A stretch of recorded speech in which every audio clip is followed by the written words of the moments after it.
This essay example, as well as thousands of others, is available in text format on our website for free and without registration. Simply Google Ivy Panda Free Essays.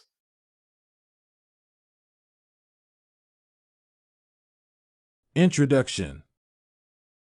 Chariots of Fire is a marvelous movie that explores many of the contemporary realities at the time of its release. This paper presents the historical accuracy of the film and evaluates how it connects the two different periods revolving around a true historical incidence.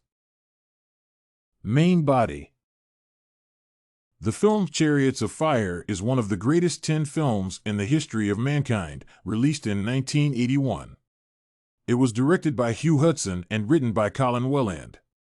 The film's main theme is the true story of two athletes who contested in the Olympics of 1924. They were Harold Abrahams, who ran to change the prejudice of being the son of a migrant Jew, and Eric Liddell, who ran for the glory of God. His father was a Scottish missionary who worked in China. The film got 4 Oscars and an Academic Award for the Best Picture. It is a beautiful film that describes the relationship between the two periods. It highlights many of the contemporary facts that prevailed at the time of the release of the movie. At the same time, it includes some of the scenes that are fabricated with a vision of giving admiration to the actor and making the audience more exhilarated. Even though the film revolves around a plot that is rooted in history, half of the story is fabricated. Some of the important perspectives about this movie are given in the ensuing paragraphs. The filmmaker gave emphasis on the period in which it was released, tracing to a plot of two true athletes in the Olympics of 1924. It was a period cherishing the ideal of amateurism in Britain. It was the need of the time to be a trained and skilled professional in sports.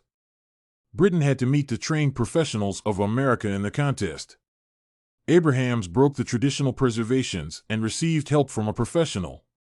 When the story reaches the Olympics, we see the gentlemen amateurs of Britain meeting the more professionally trained Americans. Though the playing field is still fairly even, there's a sense that the British ideal is steadily being washed away in the pursuit of the Olympic goals: faster, higher, stronger.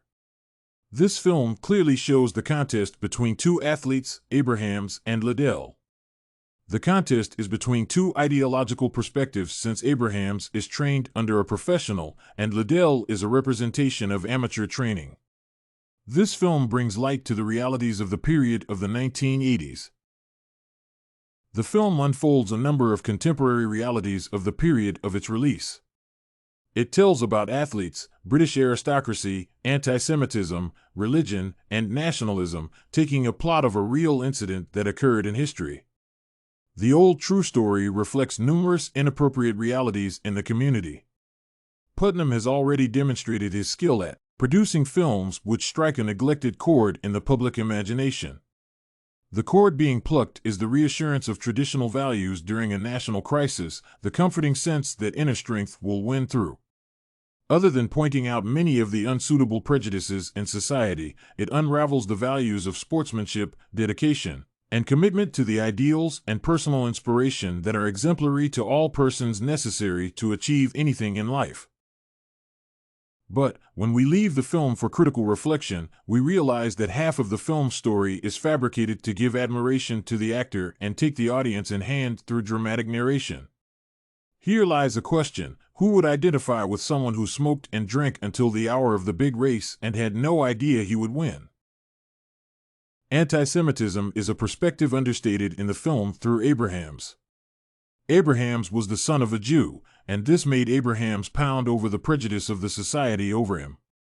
The film depicts the facts in an outstanding way, and it manages to give the same thought that prevailed in society when the film was released. The celebration of sportsmanship is another aspect of the film. Neither Abrahams nor Liddell run for money or glory of themselves, but for sport. They value sports above anything. Therefore, it was a thought that emphasized regaining the lost value of sportsmanship. Today, many of the athletes are after money and popularity. So, the movie will be an index of all time. British aristocracy is also one of the features pointed out in the film. Liddell is more conservative, and he disregarded the official announcement of the contest that would be on Sunday. Since he is zealous, religious, and the son of a missionary, he ignored the contest, and finally, he got an opportunity to participate in a 400-meter race. He ran with a noted quotation from the Bible, "Those who honor me, I also honor," and marked a record in the race. Liddell is faced with problems of faith when his beliefs come into conflict with his running, and Abrahams has to deal with anti-Semitism and an overdeveloped fear of losing. Both men overcome their respective obstacles and come out winners. Conclusion. Chariots of Fire is one of the best films that human history has ever seen. It takes the plot of story from the history and presents in relation to the contemporary facts. The writer emphasizes on the historical accuracy and inaccuracy in the film, and he thinks that half of the story of the movie is fabricated for may causes. This essay on the true historical incidents, Chariots of Fire, was written and submitted by a student just like you. The Ivy Panda Samples database hosts thousands of works similar to this one on various subjects. Visit ivypanda.com to find what you are looking for.